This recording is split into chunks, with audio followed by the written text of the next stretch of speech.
तो फिर से आप भूमिका सारी बात। दोस्तों नमस्कार। मैं हिम्मत सेठ एक बार फिर आपके सामने उपस्थित हूँ एक नए वीडियो के साथ। दोस्तों आज का दिन बहुत महत्वपूर्ण दिन है। आज बाबा साहब भीमराव अंबेडकर का की पुण्यतिथि है और शहीद दिवस है। तो एक तो आज ये है, दूसरा ये है कि आज ही के दिन अयोध्या में बाबरी मस्जिद को शहीद किया गया था। तो एक तो मैं हमारे साथ आज चौधरी साहब हैं, शंकर लाल जी चौधरी, जो रेवेन्यू डिपार्टमेंट में गवर्नमेंट में फाइनेंशियल एडवाइज़र के रूप में काम किया आपने और वहाँ से रिटायर्ड हुए। और अभी आप जो है सीपीआई एमएल में स्टेट के राज्य सचिव। प्रतिनिधि हैं।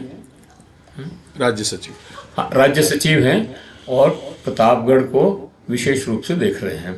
तो इस परिचय के बाद मैं ये कहना चाह रहा था कि ये जो बाबरी मस्जिद को जो शहीद किया गया आज के दिन 6 दिसंबर को बाबा साहब की पुण्यतिथि के ऊपर, तो ये कोई कोइंसिडेंस है या कोई सोची समझी चाल है? क्योंकि अभी जो नई चीज़ें सामने आ रही है, जैसे संभल में की मस्जिद के नीचे मंदिर मिल गया, अजमेर दरगाह शरीफ के नीचे मंदिर मिल गया, और कुतुब मीनार और ताजमहल और जामा मस्जिद के नीचे तो पहले से ही शिव मंदिर की कल्पना की जा रही है। तो ये वेट कर 10-15 मिनट। हर जगह लगातार ये कैसे मंदिर मिल रहे हैं, और मस्जिद के नीचे, हर मस्जिद के नीचे अगर मंदिर मिल रहे हैं तो वही ढूंढो अपने मकान के नीचे भी कहीं मंदिर मंदिर हो। तो मैं ये कह रहा था कि ये मज़े की बात ये है कि ये मंदिर उन उन लोगों को ही मिल रहे हैं जो हिंदू संगठनों के पदाधिकारी हैं, जैसे बजरंग दल के हैं, हिंदू सेना के हैं, या राम सेना के हैं, या इस तरह के जितने भी संगठन, उन्होंने तो बहुत सारे विश्व हिंदू परिषद के हैं, बहुत सारे संगठन बना रखे हैं और हर एक में ऐसे मंदिर के दर्शन हो रहे हैं।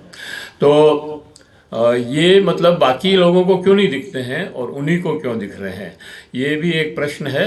और दूसरा प्रश्न ये है कि बाबा साहब अम्बेडकर के जीवन पे तो आप प्रकाश डालेंगे ही, और दूसरा प्रश्न ये है कि ये कोई कोइंसिडेंस था या कोई सोची समझी चाल थी। तो मैं अब चौधरी साहब को देता हूँ। चौधरी साहब को देने के पहले मैं आपसे ये अपील करना चाहता हूँ कि अगर आपने हमारे इस चैनल महावीर समता संदेश के यूट्यूब चैनल को सब्सक्राइब न किया हो तो सब्सक्राइब कर दें, बेल आइकन दबाना न भूलें। अगर वीडियो अच्छे लग रहे हैं तो लाइक करें, फॉरवर्ड करें और अपने मित्रों को बताएं कि ये वीडियो देखें और सब्सक्राइब करें। अगर आपको कुछ कमेंट करना है तो कमेंट कर सकते हैं, कमेंट बॉक्स में जाके कमेंट करें और सुझाव दें। आपके कमेंट और सुझाव हमें और बेहतर करने की ओर अग्रसर करेंगे। तो चौधरी साहब, आपका बहुत बहुत स्वागत, अभिनंदन। आप हमारे इस स्टूडियो में पधारें और हमें ये जो आपसे बातचीत करने का अवसर दिया। तो ये बाबा साहब अम्बेडकर को श्रद्धांजलि देते हुए मैं ये आपको सौंपता हूँ। धन्यवाद हिम्मत जी। जैसा कि आपने कह ही दिया कि आज का दिन हमारे देश के लिए बहुत महत्वपूर्ण है। आज बाबा साहब अम्बेडकर का 68वां परिनिर्वाण दिवस है और जो उनके फॉलोअर्स हैं और जो खास तौर से ऐतिहासिक रूप से शोषित जमात है, वो इसको परिनिर्वाण दिवस के रूप में ही मनाते हैं। लेकिन हमारे लिए बाबा साहब अम्बेडकर एक ऐसी शख्सियत हैं, हमारे देश के जीवन के लिए एक ऐसी शख्सियत हैं जिनके हमारे प्रजातंत्र को बनाने में, हमारे संविधान के निर्माण में और यहाँ तक कि यात्रा में उनको इस प्रजातंत्र को ले आने में एक बड़ी भूमिका है, भले ही वो अभी नहीं रहे। सबसे पहले तो मैं उनको अपनी तरफ से, अपनी पार्टी की तरफ से उनको श्रद्धांजलि, आदरपूर्वक श्रद्धांजलि अर्पित करता हूँ।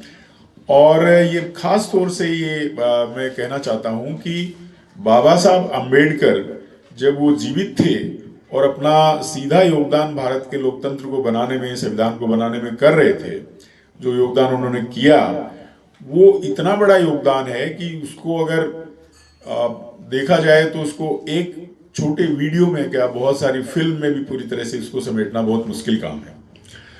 बाबा साहब अम्बेडकर को लेकर भारतीय समाज में दो तरह की अवधारणाएं हैं। उनके योगदान को तो खास तौर से हम याद करेंगे ही, लेकिन आज का जो संदर्भ है उसके लिहाज से हम दो समाज में दो दृष्टिकोण उनको लेके हैं।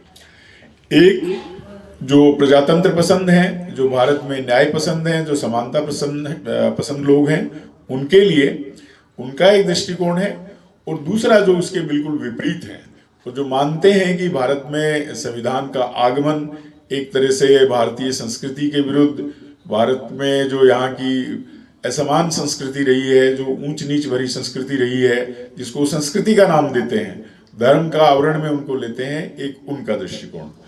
तो शुरू से ही जो पहला दृष्टिकोण है, जो प्रगतिशील जनता का दृष्टिकोण है, जो लोकतंत्र पसंद जनता का दृष्टिकोण है, जो दलित दमित जनता मजदूर वर्ग का जो दृष्टिकोण है, वो बहुत स्पष्ट है कि बाबा साहब अम्बेडकर ने अगर इस संविधान में वो मूल्य जो समता, समानता और ब्रदरहुड के हैं, भाईचारे के हैं, न्याय के हैं, अगर वो नहीं रखे होते तो आज हमारा जो जनतंत्र है जो हम देख रहे हैं, जो फिलहाल संकट के दौर में भी है, इसका स्वरूप बहुत कुछ अलग होता।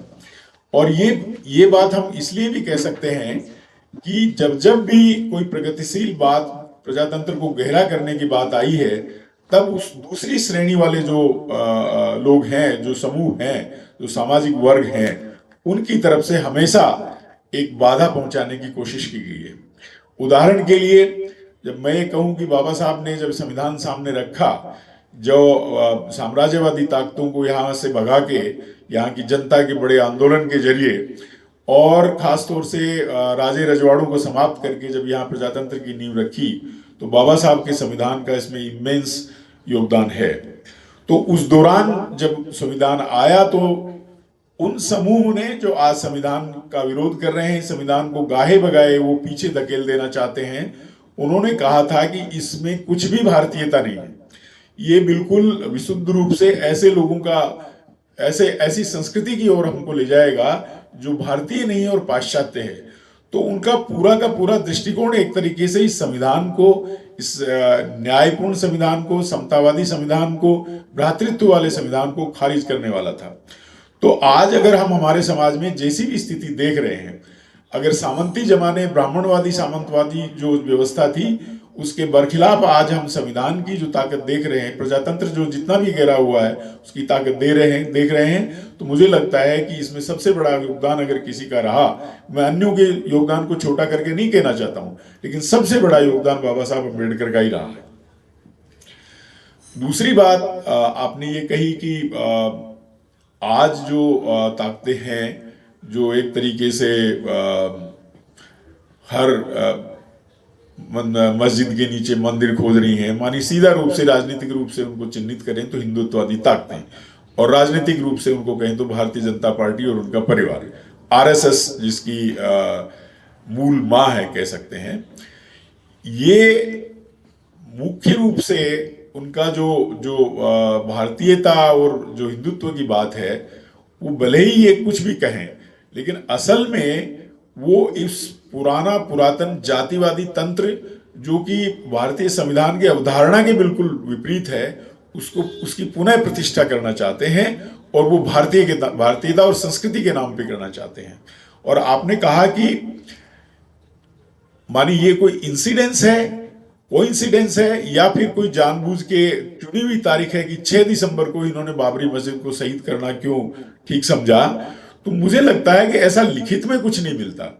लेकिन फासिस्ट ताकतें जिस तरीके से काम करती हैं और जिस तरह से बाबा साहब योगदान का इस व्यवस्था को बदलने में, सामंती ब्राह्मणवादी व्यवस्था को प्रजातांत्रिक व्यवस्था में बदलने का जो योगदान था, और बड़े पैमाने पे उनकी जो इस बारे में पहचान बन गई, और उनका एक तरीके से इस पहचान से उनका वैर भाव था, तो मुझे लगता है कि निश्चय ही जानबूझ के उन्होंने इस दिन को चुना होगा।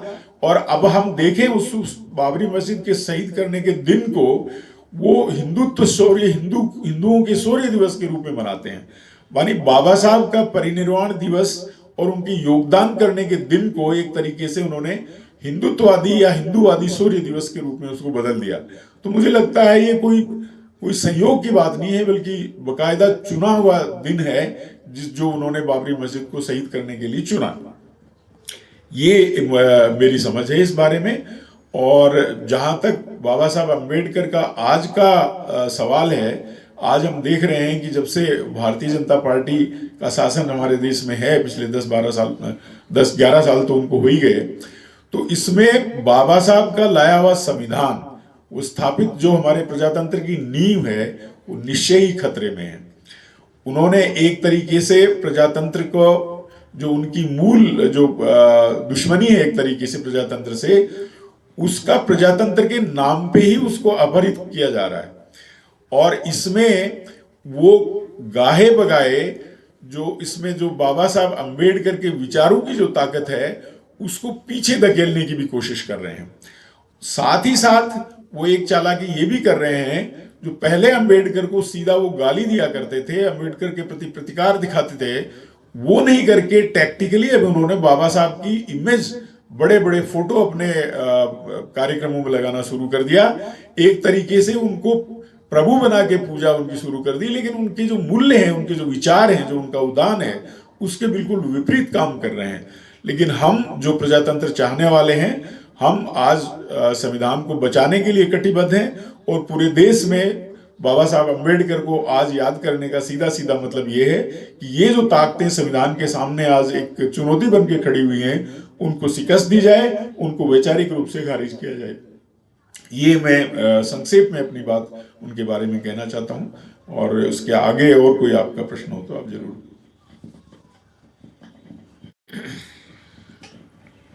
नहीं, ये आपने जो बात बताई वो तो बिल्कुल ठीक ही है। और आज जो मतलब स्थिति है, आज जो परिस्थितियां बन रही है, और जिस तरह से 1991 में जो 91 में जो विरासत 92 में जो वो जो पास हुआ कानून बनाया, एक्ट बनाया विरासत का, और मंदिरों के ऊपर कि भाई कोई पुराने जितने भी उपासना गृह हैं उनकी कोई छेड़छाड़ नहीं होगी और वो वैसे के वैसे ही रहेंगे। पर अब तो उनका मतलब उस एक्ट पे सुप्रीम कोर्ट और कोर्टों ने भी मतलब उसके खिलाफ जाना शुरू कर दिया है। तो इसको आप कैसे देखते हैं? देखिए, मैंने कहा कि पिछले 10 साल से मैं राजनीतिक रूप से भारतीय जनता पार्टी और आरएसएस का जो परिवार है, संघ परिवार है, उसको एक फासिस्ट ताकत मानता हूं, और वो है भी इसी रूप में। तो उन्होंने अपनी सत्ता को पहले सत्ता बनाने के लिए, सत्ता के पास पहुंचने के लिए, और उसके बाद में उस सत्ता में बने रहने के लिए धर्म को एक आधार के रूप में, एक संबल के रूप में उपयोग किया, और वो उपयोग बराबर अब कर रहे हैं। और वो ये है कि जो हमारे यहाँ की माइनॉरिटी है, प्रमुख माइनॉरिटी जो मुस्लिम समुदाय है, उस मुस्लिम समुदाय को अभारतीय मानते हुए, उसकी जड़ें भारत में नहीं मानते हुए, यहाँ का जो बड़ा जो हिंदू तबका है, जो जातियों में बटा हुआ है, उसको एकीकृत करके उसको उसके खिलाफ खड़ा करने का उनकी एक परियोजना है। और इसके चलते वो अपनी जो ब्राह्मणवादी सत्ता है, जो यहाँ के बहुजनों के भी खिलाफ है, उसको पुनर्प्रतिष्ठित करते हुए पुनर्स्थापित करने की उनकी परियोजना है। और इस परियोजना में आप देखेंगे कि जब वो सत्ता के आसपास भी नहीं थे, जब 1984 में इंदिरा गांधी की हत्या के समय में केवल मात्र उनके पास राजनीतिक रूप से इतनी कमजोर हो गई थी कि उनके पास 2 सीटें आई थी, तब उन्होंने सचेत ढंग से बाबरी मस्जिद को पर केंद्रित करते एक योजना बनाई, इस भारत में सांप्रदायिक राजनीति को सामने लाने की। सांप्रदायिक राजनीति तो पहले से कर ही रहे थे, लेकिन मुख्य रूप से पूरी उनकी राजनीति सांप्रदायिकता और बाबरी मस्जिद को केंद्रित करके जम्मू कश्मीर, जो फिर एक सांप्रदायिक मुद्दा ही थे, उसको सामने करके लाया गया। और निश्चित रूप से वो आंदोलन जो उन्होंने खड़ा किया, जो अंत में बाबरी मस्जिद के शहीद होने में परिणति जिसकी हुई, वो उनको बड़ा लाभ भी राजनीतिक लोग उनको मिला, बड़े पैमाने पे लोग भ्रमित हुए। और फिर उसके बाद में उन्होंने राम मंदिर निर्माण की एक परियोजना बना दी और राम मंदिर का निर्माण भी उन्होंने करवाया। उस केस को बाबरी मस्जिद का जो प्रकरण था, पूरा केस था, वो सुप्रीम कोर्ट में बहुत समय से लंबित था, उसको उन्होंने हल करवाया अपने ढंग से, सुप्रीम कोर्ट से निर्णीत करवाया, जो कि ये कहते हुए भी सुप्रीम कोर्ट ने कि बाबरी मस्जिद का विध्वंस जो है वो इलीगल था, बहुत बड़ी एक तरह का अपराध था। उसके बावजूद भी उन्होंने उस जगह वो उसका टाइटल डिसाइड नहीं करके एक तरीके से वो पूरे मुस्लिम समुदाय के साथ में एक अन्याय करते हुए उस वहां पे राम मंदिर को देने का फैसला दे दिया। एक तरह का न्यायाधीश की उस पे नहीं होके, और एक अगर इस भाषा में हम कहें तो बीच में एक पंचायती उन्होंने उसकी एक तरीके से कर दी। तो उसका जो लाभ उनको हुआ, और फिर वो सत्ता में आए और बार बार सत्ता में आए, और सत्ता में आने के बाद में जो सीमाएं हैं, जो वादे वो जनता को करते रहे हैं, जो प्रजातंत्र की बात करते रहे हैं, उसकी जो सीमाएं हैं, उन सीमाओं से बियॉन्ड लोग एक तरीके से बार बार उनको जो वादे करते हैं वो वादे नहीं निभा पाते हैं। तो पूरी की पूरी राजनीति ही उन्होंने ये समझ लिया है कि हम केवल सांप्रदायिकता पे टिका दें। अब चूंकि मुस्लिम समुदाय इस देश में कम से कम 1000-1200 साल से रह रहा है, गांव गांव में, शहर शहर में, चप्पे चप्पे में उनकी आबादी है, और इस ऐतिहासिक रूप से रहे हैं, तो सब जगह मस्जिदें हैं। तो कुछ मस्जिदों के पीछे बहुत सारी अनैतिहासिक बातें भी हैं, कुछ इतिहास संबद्ध बातें भी हैं, और इन सब बातों को देखते हुए कि ये राजनीति, सांप्रदायिक राजनीति, समाज को बांटने, देश को बांटने, देश को कमजोर करने की राजनीति आगे नहीं चले, इसके लिए 1991 में कानून लाया गया था, जिसमें यह कहा था कि भाई 1947 की जो स्थिति है जिन भी धार्मिक स्थलों की, उनका कोई भी इतिहास रहा हो, उनकी कोई भी पृष्ठभूमि रही हो, वो बदला नहीं जाएगा। लेकिन इसको दरकिनार करते हुए हमने देखा कि हाल ही में राम मंदिर का जो फैसला आया, उसमें भी न्यायाधीशों ने ये कहा, सुप्रीम कोर्ट के न्यायाधीशों ने, कि ये केवल इसी पे लागू होगा। लेकिन उसके बाद में हमने देखा कि बहुत सारे मामलों में सुप्रीम कोर्ट के चीफ जस्टिस चंद्रचूड़ ने एक तरीके से निचली अदालतों को ये छूट दे दी, उनको स्पेस दिया कि वो इन मामलों को नए सिरे से खोलना शुरू कर दें। और ज्ञानवापी के मामले में हमने देखा, और अभी एक जो नई संभल में जो मस्जिद है उसको उन्होंने टारगेट किया। वैसे तो हम देख ही रहे हैं कि सोशल मीडिया पे किस तरीके से हर मस्जिद के बारे में वो बोल रहे हैं, लेकिन 2 मस्जिदों को, राम जन्मभूमि का तो पुराना मामला चल ही रहा है, उसमें भी वो बराबर इस तरह की चीजें कर रहे हैं। तो ये पेंडोरा बॉक्स उनकी स्थायी सांप्रदायिक राजनीति के लिए एक तरीके से खुल गया है, और ये हमारे प्रजातंत्र के लिए, इस देश की शांति के लिए, यहाँ के विकास के लिए बहुत बड़ा खतरा है। इसको हमको डील करते हुए, और इसीलिए इसके पीछे जो राजनीति अभी देश में घूमी है, कि जो विरोधी ताकतें, एक तरीके से एक जमाने में राजनीतिक विरोधी ताकतें होती थी, इस प्रजातंत्र के पर जो आए हुए संकट को देखते हुए ही शिवसेना से लेकर लेफ्ट तक एक राजनीतिक गठबंधन बनाया गया, ताकि इसके सामने एक चुनौती खड़ी की जा सके, इसको परास्त किया जा सके। लेकिन अभी भी हमको लगता है कि इन लोगों के पास इतनी ताकत है, उन्होंने संस्थाओं पे एक तरह से, चुनाव आयोग सहित बहुत सारी संस्थाओं पे लगभग कब्जा कर लिया है, और वो खतरा जो है अभी तक भी गया नहीं है। और ऐसे में हमको फिर से याद करना होगा, बाबा साहब अम्बेडकर ने बहुत पहले ही कह दिया था, ये चेतावनी हमको बहुत पहले दे दी थी, कि अगर कभी भी हिंदुस्तान में अगर हिंदू राष्ट्र बना, हिंदू राज्य बना, तो इस देश के लिए एक बहुत बड़ी विपत्ति होगी। उन्होंने जो शब्द किया, कैटास्ट्रोफी बोलते हैं इंग्लिश में, वो बड़ी विपत्ति, सामाजिक और राजनीतिक विपत्ति होगी। तो आज हम देख रहे हैं कि वो विपत्ति समाज के सामने है, और बाबा साहब को याद करते हुए हमको एक सामाजिक और राजनीतिक एकता बनाते हुए उससे चुनौती से हमको पार पाना पड़ेगा। धन्यवाद धन्यवाद चौधरी साहब। लेकिन ये कितनी दुर्भाग्यपूर्ण बात है कि 75 साल बाद भी हमारे संविधान में जो समता का कॉन्सेप्ट है कि सबके बीच में समता होगी, वो अभी भी लोगों के बीच में नहीं है, और ख़ास तौर से सामाजिक और आर्थिक रूप से बहुत ही पिछड़े हुए हैं। और अभी जो सरकार है वो तो पूरा एक ही परिवार को, मतलब एक ही परिवार को या कुछ परिवारों को ही आर्थिक रूप से संपन्न बनाने में लगी हुई है। तो ये एक बहुत ही दुर्भाग्यपूर्ण बात है। और चूँकि वीडियो लंबा हो रहा है तो मैं इसको यहीं समाप्त करूँगा। बातें तो बहुत कर सकते हैं हम, लेकिन बाबा साहब अम्बेडकर को श्रद्धांजलि देते हुए, उनको बार बार नमन करते हुए और उस संविधान को लागू करने के लिए और उसमें लिखे कर्तव्यों को मानने के लिए नागरिकों का आह्वान करते हुए मैं इस वीडियो को यहाँ समाप्त करता हूँ और अपील करता हूँ कि अगर आपने हमारे वीडियो चैनल को, महावीर समता संदेश को अगर सब्सक्राइब न किया है तो सब्सक्राइब कर दें, बेल आइकन दबाना न भूलें। अगर वीडियो अच्छे लगे तो कमेंट, लाइक करें, फॉरवर्ड करें और मित्रों को भी बताएं कि भाई ये वीडियो देखें। और कमेंट बॉक्स में जाएं, कमेंट लिखें, सुझाव दें। आपके कमेंट और सुझाव हमें और बेहतर करने की ओर अग्रसर करेंगे। चौधरी साहब, आपका बहुत बहुत धन्यवाद। आपने सारी बातें बहुत अच्छी तरह से समझाई और आप सबका धन्यवाद, आपने अंतिम समय तक देखा इसको। और अगले वीडियो के लिए हम फिर मिलेंगे। धन्यवाद, थैंक यू।